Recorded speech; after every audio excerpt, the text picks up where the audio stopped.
Welcome to the inaugural edition of the Pro Wrestling Pulse. Remember us, my boy Ryan, J-Man, formerly of the Instant Wrestling Report, the IWR show. The last you saw of us was, of course, me and Ryan's review of the 1000th Raw, where we decided, for those of you out there that watched the IWR's last video, we decided to do our own little YouTube channel heel turn. We just like to, change things up and not do the same thing that we see everybody else out there doing. As you guys know, we're huge wrestling fans, and we like to bring that kind of wrestling element in there. So we decided to do that. A lot of the stuff we said is true. Some of the stuff's not. We don't hate you guys. For those of you who watch that, we thank you for all the support that you guys showed us on the IWR show. And for all of you that supported us there, we hope that we can continue with that over here in the Pro Wrestling Pulse. For those of you who have just now started watching us, as a great man once said, welcome to the party, pal. You ready for our first hashtag? What's that? Hashtag Die Hard. Boom. There it is, ladies and gents. Die Hard. Let the journey begin. And on our first official Pro Wrestling Pulse video, we're going to give you our WWE SummerSlam 2012 review. We would have liked to start on just a great note, just an outstanding, just monumental SummerSlam pay-per-view, the perfect storm, which we'll get to what was the true perfect storm of this show. Not really too impressive, was it? No. Probably WWE's worst pay-per-view of the year. That's great when it's one of their biggest pay-per-views of the year in SummerSlam. Yeah. And we're going to run down the card for you. First matchup, we had Chris Jericho going up against Dolph Ziggler. Which so happens to be the best match on the entire show. Got it right off the bat. Yeah, started off the show pretty well here. Thought we were leading into something good for the show. Great match here, great crowd heat. Everyone was definitely into this, in the crowd. Some great back and forth action here. People were behind Dolph, people were behind Jericho. Jericho got some new gear, definitely going with that face. He's going back to the Y2J thing. Yeah. I think a lot of fans were pretty happy he's doing that. Not really quite sure what he's planning on doing. I know here in St. Louis he was actually supposed to perform a show with Fozzy the day of SummerSlam, and they canceled it. So, left us to think, okay, well, he's going to have this match with Dolph. Who knows what he's going to do, if he's going to continue to go on here and do more stuff with WWE. He did win this match against Dolph Ziggler, and definitely a pretty good opening match, to say the least. If the pretty good match is the best match on the show, I guess. As predicted, these guys went out there and, had a great matchup. Their chemistry is obvious. You could see it, from the second they touched. It was some great stuff. And, they really worked out the crowd. The crowd was really hot at the start of the show. And for most of the portion of the show, until there was just some parts where, nobody could be hot for any of that shit. But, it was some really good stuff, as predicted. Chris Jericho getting to win this match, as he said, kind of rolling with that now that face character. They're going back to the old Y2J. I love to see it. It's something new. We've seen that kind of diabolical, kind of heelish character that he's been playing for the last couple years, and it's nice to kind of take a breath, and not be so, overly dramatic, which I love. That character is outstanding, and, just to get to see, Chris Jericho, Y2J, it's going to be, great, and hopefully he doesn't take, I don't know if he's going to be taking a break. They're talking, as Ryan said, he had that concert where Fozzy got taken off that, so he can end up working this show, but he takes a little break and comes back. Hopefully we can continue to see some great stuff, but I was thinking it could hurt Dolph a little bit, just winning the Money in the Bank and then doing this, but I just think going out there, having the obvious best match in the night, the first, match out here, his future is bright as hell, as we've talked about in the past, if you've heard us talk about it in the past. The Money in the Bank winner, he'll go on to do, some great stuff. But, getting the loss here to Jericho, not really hurting him too bad. And what was a great start to SummerSlam, which went straight downhill after that. Next matchup, we had Daniel Bryan going up against Kane, and really this feud that's carried over from the garbage that was going on after the whole AJ and Punk and Kane shit kind of fell off there, and we got really what was here, and for the next about, I don't know, almost the rest of the card, what could have just been a Raw match.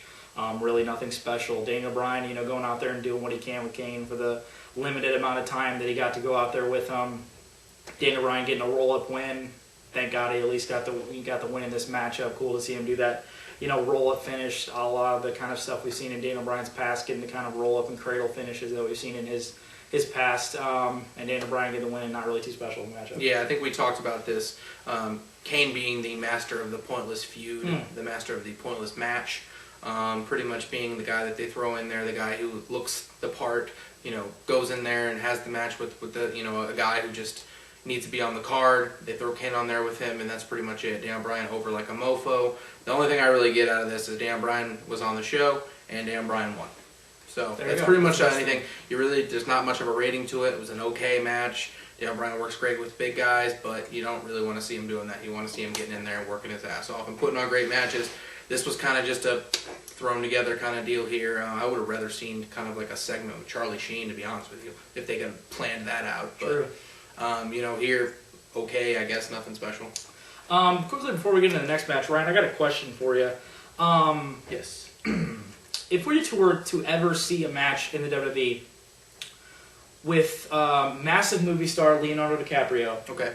and the biggest superhero in history, Batman, what would happen in that matchup?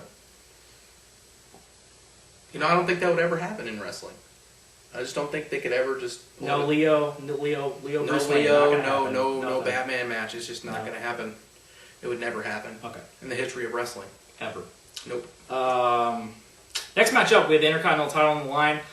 When champion The Miz went up against Rey Mysterio. This was pretty good. Nothing really too special here. Great to see The Miz retaining the championship in this matchup off the Skull Crushing finale, off that kind of faked off little maneuver that Rey was going for. I really was kind of scared that Rey might get the title here. Obviously, being in LA, we were talking about kind of right around San Diego. So being in California, it's always big Rey Mysterio kind of crowd there. But good to see they keeping the title on Miz. I'd like to see kind of a little extended title run for Miz here. I think he looks good with the IC title, and I think it's something he could build off of wherever he's going to go into the future. And as he said, I heard in a recent interview that he really just thinks that the Intercontinental title is just getting disrespected and really not really, getting the likes that it should be as one of the most prestigious championships in all of professional wrestling. And, hopefully, Miz could be one of those young guys that wants to maybe, just like a Cody Rhodes, bring some kind of prestige back to the IC title, which would be great to see. And obviously with that, the new look of the IC title and all the kind of heritage that has to it. So, pretty, all right matchup here, but The Miz retaining the Intercontinental title in this match. Yeah, kind of just a SmackDown Raw, another match here, even though there's a title on the line for it. If I would have just marked out hardcore if Christopher Nolan was a ref here. Just hashtag Christopher Nolan. Hashtag Christopher Nolan experience. Yeah, the Christopher Nolan experience. It would have been intense. We wouldn't even had to wait for the next movie to come out. We wouldn't. We would just right there. Right there. It would have been instant. But yeah, this was just kind of an okay little filler type match here with the title on the line, and really didn't do much, but just the match on the show. And Miz retaining the championship in that match that was just on the show. Yes. Next matchup, we had the World Heavyweight Championship on the line when fucking Sheamus went up against fucking Alberto Del fucking Relo. God, I think I just said Relo. Go ahead and talk about that. I'll get to it in a second. Yeah, this feud is just completely asinine. These guys have zero chemistry. Nobody gives two shits a fuck and a just dick about this match. Like, that's a whole porno right there. And most people like pornos, I don't like that porno. I don't like it. I'm just saying, there's nothing appealing about this whatsoever. There's nothing appealing about this match or this feud. Towards the end, they got the crowd, hot for a little bit, but they tried to run this, kind of storyline where he put his leg on the rope. No, which makes, us sit there and think, okay, finally, Sheamus is going to win, Del Rio's going to win, whatever, and then it looks like they're going to continue this still. This does nothing. This does nothing for either guy but keep Sheamus safe. Because I do not see Del Rio winning the title from Sheamus. No. Does not happen. It's just pointless to me. As you'll see for future episodes of the Pro Wrestling Pulse and former viewers of the IWR show, our buddy Quaddy, he likes to rant and rave about everything. You're about to see a J-Man rage. Because what the fuck are you doing? What...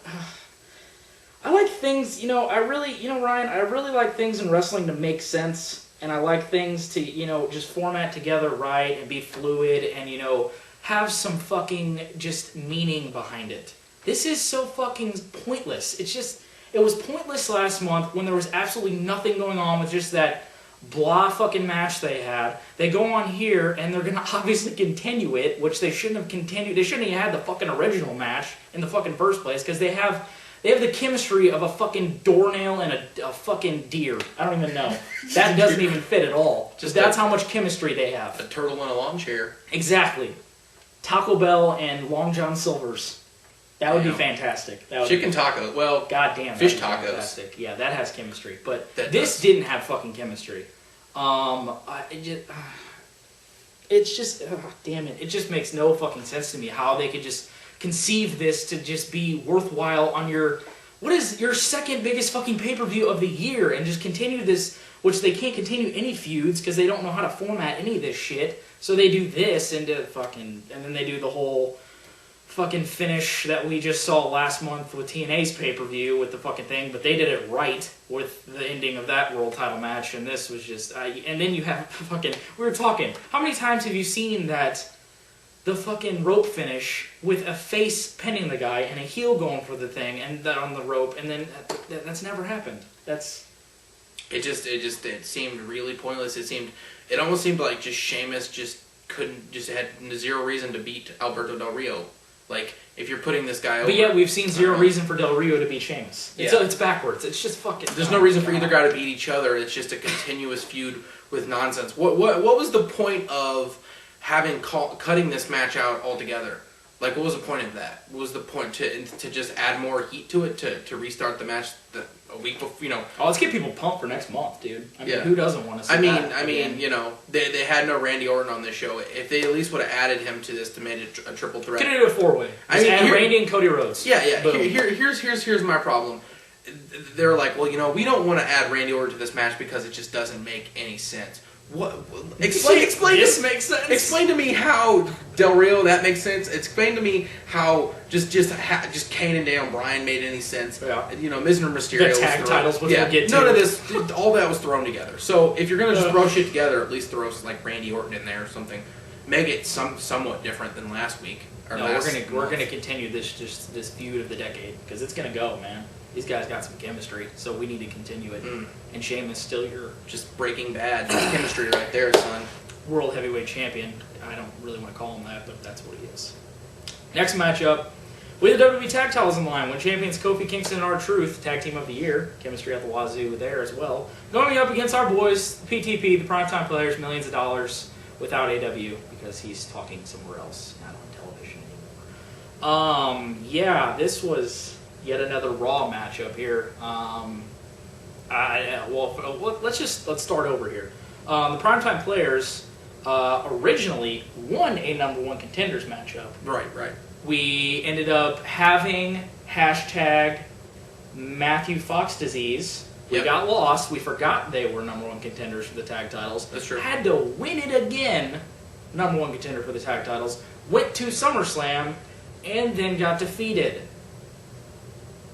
That makes a lot of sense. We'll just keep the titles on this just tag team juggernaut, which is Kofi Kingston and R-Truth retaining in this matchup. It's like we're just a bunch of just kittens, or just even full-grown cats. I would say we're full-grown cats. I feel like a feline, yeah. I feel like we're full-grown cats, and I feel like WWE is just a hand, and they're just dangling the little toy, and we're just playing.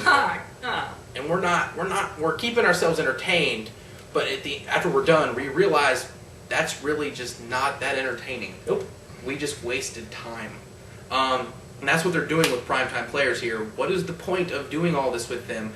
It almost makes me think, okay, AW, he got fired or whatever it was, and then now they're being punished? They're being punished for something they had nothing to do with. They're being punished for that? Yeah. I mean, they did not move get it. No. They did not make $1 million scholar dollars. Nope. That did not happen. None of that happened tonight. None of it. And it was a sad, sad night for them. It was very sad. That's bad. The match was just blah. But R-Truth and Kofi Kingston have matching gear. So, they're a tag team now. They are. So that's what you need for it. You know, Chemistry's not needed. At least matching gear. Now they got it. So Jamaican Jimmys. there it is. Is that the name? Why not? It sounds terrible. It fits. It sounds terrible. It sounds terrible. So it's got to fit them. That's 2 thumbs up. Next matchup, we have the triple threat match for the WWE Championship featuring champion CM Punk going up against John Cena and The Big Show.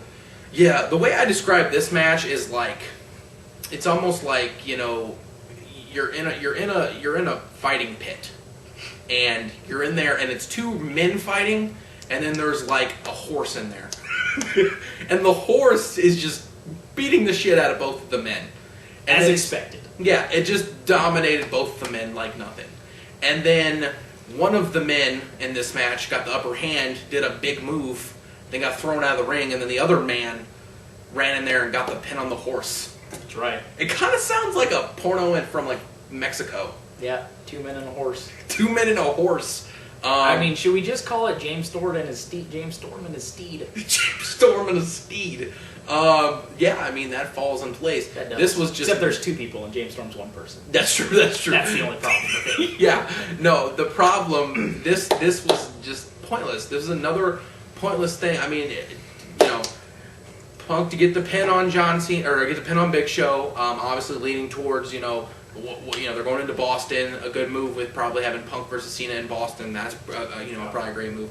But you just can't have anybody beat anybody. It just makes it just a guy look bad. If you okay, you want to make us forget about big things, but then you think we're going to forget about other stuff. You know, we're selective hearing. You know, we're going to forget about John Cena losing, but we won't forget about AEW or, you know, anything that happened with the primetime players, because we're retarded. Yep. We're absolutely retarded, and we won't forget anything. No. Or we'll remember everything. Who knows? No. We may just be... It's about as retarded as us having a new show, like Yeah. we do here. Having our new colors be blue, Yeah. and having our table be blue. We're geniuses! Yeah. That made no sense, but I just wanted to talk about our new table because I put a lot of effort into making this motherfucker. This fantastic, isn't it? This table is nice. Goddamn, it's legit as fuck. Hashtag legit as fuck. There it is. There it is. Yep. So yeah, CM Punk retaining won, yep. over a big old steed, otherwise known as the Big Show. The only thing we want to see the Big Show in is Shawn Michaels hunting him in the forest. Yeah. Because he wears camouflage. I mean, you can't wear camo and be heel. You can't wear camo and be heel. I think Bully Ray could pull it off. Yeah, but Bully Ray wears like white. Bully Ray is hard as fuck. I mean, Bully Ray is ham. I mean, he's hard as fuck. You know, so I mean, he could probably pull. Bully Ray pulls off wearing just all kinds of colors that don't match. Exactly. I don't know how the fuck we get on Bully Ray, but yes. CM Punk retaining the WWE Championship in this matchup. I don't need to say anything because Ryan already said it for me. Now I think in a week he'll be the fucking 12th longest WWE champion and reigning whatever the fuck. Yeah, I think Michael Cole mentioned that Punk had not, you know, made it in a show. Well, we remembered. Let's have our own company mention how our best wrestler and our WWE champion isn't in the main event and hasn't been since December. Wonderful. Let's point out our fucking falsities. Is that a word? False? That's not a word. Fallacies? Fallacies. There it is. There it is. There it is. All right. There it is. One semester of college. That'll do it for you. Yeah. And CM Punk's still your WWE champion. It'll be interesting what goes on in the future. Hope we get that, you know, Punk Cena match in Boston. There should be some good stuff there going into the future. All right. Next up, we have to mention this, ladies and gentlemen. We had this I just want to call him just Goober Fuck McGee. Goober Fuck McGee. Goober Fuck McGee, Kevin Rudolph. Just Paul Heyman's retarded nephew. Yeah. For like the 7 minutes here where I wanted to just fucking kill myself, including a lot of other things. I wanted to just kill things while I watched this. Yeah. The best part of this, 2 people. Ready for it? Fred Durst of Limp Bizkit. Flipped off the camera. Freddie, he had it right. Just that's all we needed to do for the rest of the night.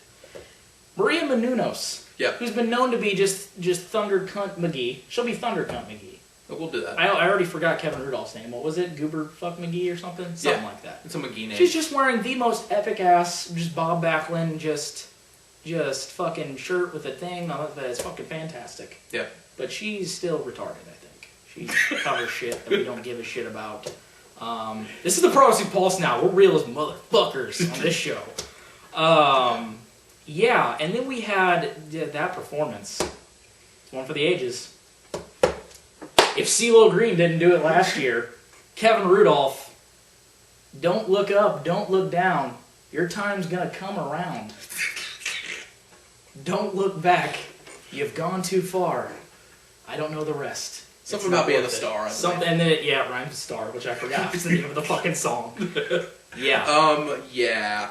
This. I mean, if you could kill yourself twice, Double kill yourself. That's pretty much. I mean, they use the divas right here. I don't want to sound sexist, but they use the divas right. Yep. In this segment. Yep. Until they learn how to wrestle, let them just prance around in dresses half naked. Scantily clad gear. Yeah. There you go. I mean, but you know what I noticed about this show? One thing I wanted to mention, there was no Ryback squash. Nope. There was no Funkasaurus squash. And let's say the worst one. There was no Diva match. There it is. Well, let's also mention how there wasn't something that was really missing, was a motherfucking Damian Sandow appearance. Oh, yes. Let's mention that. Yeah, they were talking about how there was supposed to be, this match with Damian Sandow and Brodus Clay and all this, and that just never happened. If you want to see Damian Sandow at SummerSlam, you check out the THQ SummerSlam roster reveal where he talks about him being for downloadable content. It was very good. It was the best appearance probably at that whole access. Yeah. So that 15-minute period there where we just wanted to just find somewhere to hang ourselves. Yeah. Fred Durst. I remember that. Fred Durst was probably the best part of that whole. Break your fucking face tonight. Let's go. Yep. Next matchup, we had the main event. It was the Perfect Storm. Oh my God. Oh man. Oh, it was. Let's get into this Perfect Storm. We had Triple H going up against Brock Lesnar. It just got kicked off hard. I mean, this is hard as fuck. We had the dim lighting for the introductions. That's where it's at. And then we got into what was the true Perfect Storm. It's his new name. He's not the next big thing. He's not Jimmy John Jackoff. Yeah. He's the Perfect Storm, Brock Lesnar. He is. He had a goddamn Category 5 hurricane coming from his sweat glands. That's the Perfect Storm right there. Oh, it just looked like he just walked out of a sauna with 85 gay men. It was pretty gay looking. The gayness makes it sweatier. Yeah. If it's just men, sweaty. Gayer, sweaty as fuck. Looked like just Dwight Howard at the free throw line, just looking sweatier than just a pair of just clown's ball sack. He was sweating bullets. Whew, man. Have you ever seen Bill Murray play golf? I want to. I mean, he probably doesn't sweat as much as Brock Lesnar, but I'm gonna say Bill Murray playing golf, he struggles a bit. He does. And sweats quite often. We'd think that's a lot. Then we saw Brock Lesnar, that's a lot. Yeah, it was indeed. Do you want to talk about the match, or we just want to talk about the sweating? I think we could keep talking about the sweating, because it's profuse. Profuse amount of sweating. He wasn't even doing anything. No. He was standing. Walk in the ring, and it's all of a sudden 25 minutes into a Brock Lesnar match. You could click into a Brock Lesnar match. It looked like he had been wrestling for 20 minutes. Yes. Like right there, oh man, that's getting close to the finish. No, it just started. He just finished his entrance. Yeah. And he's sweating his ass off. Well, I can say this for the match. I guess Brock Lesnar didn't I was going to say Brock anything. I was going to say botch anything. No, we thought he was on that just Macho Man spot. He took off the... Yeah. He did. He jumped high. And then, he had about a 245-inch vertical on that one. He was pretty high, dude. He's up. He was up there. Yeah, I mean, this was just a brawl exactly like we thought it was going to be. A very, very drawn-out, yeah. It was kind of, speechless brawl. It didn't really do much of anything. Brock Lesnar won. Yep, Brock Lesnar won with that just no heat on that finish, just that Kimura, that's his move, man. Likes that Kimura, likes fucking people's arms up. Tripp tapping out, and then we got just 5 minutes of Tripp forcing himself almost to cry. Didn't really work. Man, he tried hard though. Really hard. I mean, I give him F+ for effort. He went up to that like 7-year-old. I couldn't do it. I'm sorry. Couldn't do it, man. Couldn't do it. I'm sorry. I think that's. I really think he was just saying, I'm sorry that we had to witness this pay-per-view. Sorry, guys. I'm really sorry for that.